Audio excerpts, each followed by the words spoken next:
Greetings, everyone. Thank you so much for joining me today for a pretty important vlog. This is the Oracle coming in. I know it's been a minute since my last video, and it isn't because I didn't have things that I wanted to talk about, but the landscape of my reality has changed substantially since I started doing videos. Now, my husband and I work from home. I have a business I work from home with. Even my volunteering and mentoring I do from home. So most of the time when I would do videos, my videos would be done when there was nobody here. And I liked it that way because once in a while my husband or my children would come in the house, but I tried to have videos when I was alone, and it was increasingly difficult for me to find time to have a video. But the current state of life and the current set of events are so important that I needed to take a little bit of time to address it, and this is just from the Oracle's perspective. It's been difficult for me. It's been very difficult for me to see what has happened in the United States and the different movements, Black Lives Matter, the protests, the riots, and it's been sad watching George Floyd's murder, watching, hearing about Breonna Taylor, and just seeing so many events where African American lives have been devalued, both female and male. And it's been on such a massive scale that my community, the African American community, along with a global response to the misuse of police force and the careless taking of African Americans and their lives in the United States. Now, I don't need to do a hashtag of Black Lives Matters. If you are interested in how committed I am to my community, please take a second to look at my video where I talk about being an ex-Jehovah's Witness and how that relates to being an African American and a person of African descent in the United States. For those of you, if you've never come across a video by me before, my platform has always been from the ex-Jehovah's Witness perspective. I've tried to do philosophical videos. I've tried to do videos about breaking free mentally and emotionally and finding ways to counteract doubts and depression and starting over after being shunned and dealing with starting your life after coming from a high control group, a cult. Jehovah's Witness is something that I know very well. I'm a third generation Jehovah's Witness. I left the organization when I was 17 years old. I was born into it. My parents are born into it. And the African American experience is something that is near and dear. I won't go through my education or pedigree. Please take the time to just look at the first probably 5 minutes of a video that I did where I went into detail. So this is not something that I'm doing or talking about because of the current events. My husband is an educator. He has done fellowships on the African American passage. He's gone to other countries and done it. My stepfather taught African American studies as part of his history background. And so this is something that is near and dear to me. If you look at what I'm facing, it is an African statue. I remember I got a comment one time from someone who said, "Why do you have an African statue? Is that a demon or is that demonized? Are you in the occult?" And I was like, it's actually a bust of an African woman and a beautiful hairstyle. If it was a statue of a Caucasian, would you comment about what it signifies? Because you've been so conditioned to believe that the African person or the African woman or the African representation is something negative, that when you see someone who is actually proud of their African heritage or has African mass, and they themselves are African American or African descent, you question if they're doing something negative. And that's sort of the platform that I'm talking about today. I haven't decided what I'm going to title this video. And if you're new to the way that I do videos, I have a high profile position. I cannot show my face. I don't have time to sit and do outlines. Once in a while I will. But most of the time I'm conversational. I'm just speaking my mind and I'm sharing it with the world. And I hope that it's meaningful to you in some way. But I'm very proud to be a person of African ancestry. And I'm very proud that I'm still here. And I feel like it is important for people of African ancestry to raise our voices, to condemn hate, to condemn discrimination, to condemn heartless abuses and mistreatment.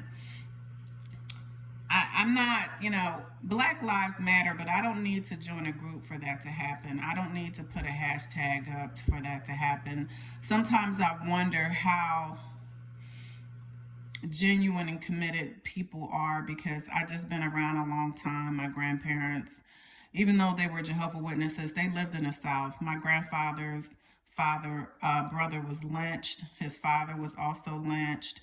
The town that my grandfather lived in was burned to the ground by the KKK. So my grandparents were in the deep South, and they moved to the city because they wanted to escape the racism. And I was very close to my grandparents growing up. I also saw how things were even when I was growing up. And I grew up in a different time. It was like, different. I think people had their blinders on. Civil rights movement had died down. You had the Cosby decade. And I think people wanted to believe that, race is not a big deal anymore, that we're all on equal footing. And what's different about being a Jehovah's Witness, growing up as a Jehovah's Witness, is that race is a subtext that is not spoken. So again, I haven't decided, how I'm going to title this video. But I did a lot of research about the racial context or subtext of being a Jehovah's Witness, things that were spoken, but sometimes not really, said implicitly. But if you're a person of African descent, you know that by the time I was probably in the early 80s, there was this kind of talk of colorless, that being in the Jehovah's Witness organization, Jehovah's Witnesses were colorblind. And I've sort of destroyed that in another video, so I will not restate it. But it's a lie. And I don't believe in that. I don't believe in, a color doesn't exist. I don't see color. And Jane Elliott, sort of a person who spent her life with the blue-eyed experiment, for those who are familiar, and just broke down the ideas of people saying, there's no, I don't see race. Actually, you need to see me for who I am. I think my background is just as important as my person. And it doesn't have to be the sole thing that you focus on. But when people say it's colorless, then you're actually not addressing me fully. You can't ignore one part of me. I think the problem is when you put it in a negative connotation. And I think Dave Chappelle did a great job of addressing it from his perspective. And it's really funny because my husband and I were talking about a time when we were stopped. And it was actually coming from a Dave Chappelle show.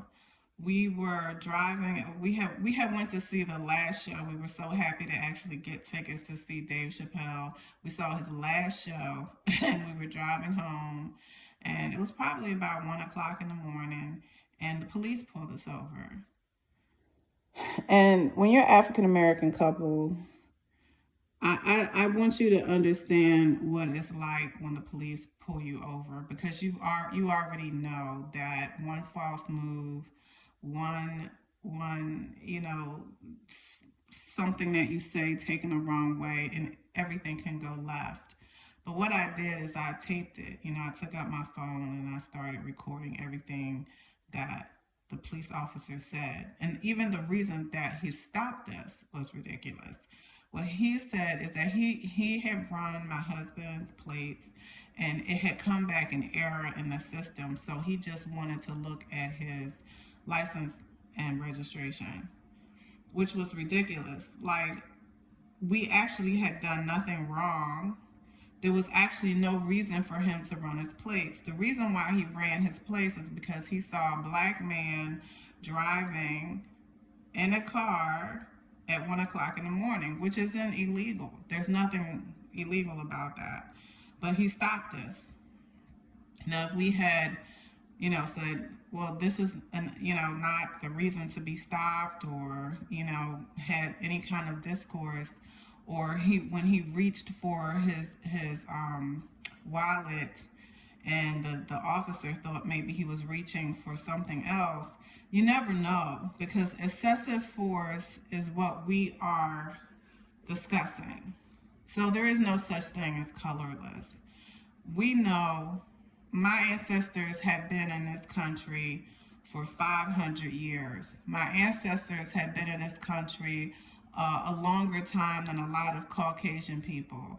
My ancestors were brought here illegally. My ancestors were beaten, dehumanized, and enslaved for over 4 centuries. My ancestors were lynched, murdered, raped, dehumanized, and mistreated. We were not allowed to move around freely in this country. This is not something that anyone has to tell me.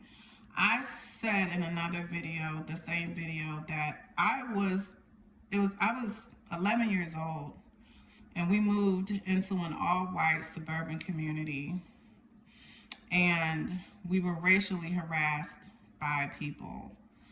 We moved into the white congregation, and at first we were love bombed, and then it was very clear that there was a difference between us and the other white people in the congregation. Things that would be said to us was very clear that African American people were only seen as good if we aligned ourselves with white people. As long as we didn't call attention to our culture and our community, we were good. I talked about in the Jehovah's Witness rhetoric about the Ethiopian having to change their color in order to, be accepted in a new world order, and that the Ethiopian was expected to go and change their color to white. That's the basis, that's the foundation of the teaching of the Jehovah's Witness organization. That I remember when my grandfather told me that he learned in elder school that Africans and African American people and people with brown skin were of a cursed group, and that the curse came from Noah and his son. And I read that scripture, and when I read the scripture, I didn't see anything in there about color. And I talked about this again in another video where I said, basically, a lot of racist beliefs that have to do with African people are from the Bible. And people have used the Bible to justify enslavement, to justify why African people are to be mistreated. I've even had arguments with African people in college who literally believe that reason why we had so many hardships is because we were cursed. But when you read the scripture, it says nothing about color.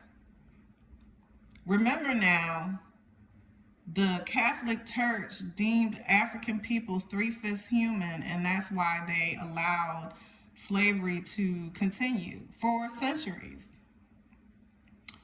And my parents dealt with segregation. Jehovah's Witnesses dealt with segregation. My grandparents went to segregated assembly. My grandparents went to segregated congregations. They didn't have a problem with it because my family loves black people and like being black. But there's a difference between self-segregation, and there's a difference between self-segregation and people being forced to segregate because white witnesses don't want to be told what to do by black elders or Afro-Hispanic elders or African elders. You see what I mean? Like, what you can't escape is the negative connotation that's always been attached to black people. And that was done in this country on purpose. If we had to march and fight and protest, my mother did that, my grandparents did that, and unfortunately, I'm doing that, and my children have to see that. And it's scary for them. And we have to tell them, we have to talk to them because we want them to know that there is nothing inherently wrong with them. They are not inferior, that they are as intelligent and beautiful, and they have the right to happiness as anyone else. And that it is not our fault that some people have hate in their hearts, hate in their souls, and they want us to, they don't want us to exist. They don't want us to stand up for ourselves. They don't want us to fight for our rights. And that's in the Kingdom Hall too. I saw on someone else's video, another ex-Jehovah's Witness did a video, and they showed a governing body member actually smiling and laughing about how wonderful Jehovah's Witnesses were to deal with segregation. This whole meek and teachable idea of the black race is something that the Jehovah's Witnesses actually had as part of their teaching, and it's easily found. And so when you have a governing body member not condemning segregation, but actually saying, you're a good Negro, thank you for allowing us to go along and have racist, separatist rules, how dare you? How dare you? So why did I make this video? Because I think that this is beyond Black Lives Matter. Some people are going to jump on this bandwagon, like Save the Dolphins, and then when it's over, they're going to go back to their lives.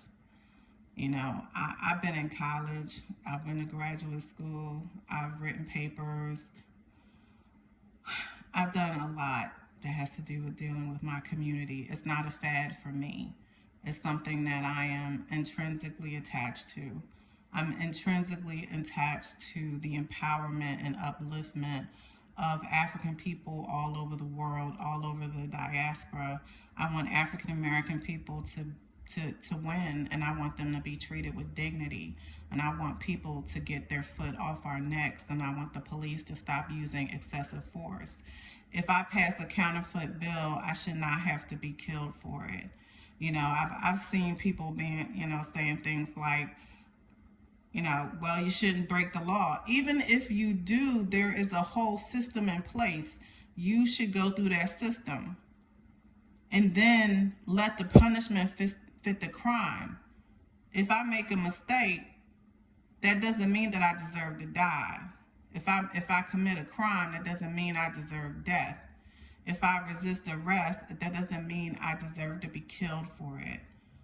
And too often in this country, we are not allowed to protest. We're not allowed to fight. People automatically will believe that that harm is justified. And that's wrong. The fabric of this country needs to be re-examined. We need to do better. It's 2020.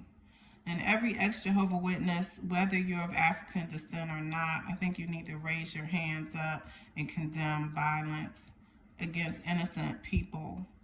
condemn the violence against African American people, against people all over this world that are being deemed less than because of the color of their skin and not the content of their character.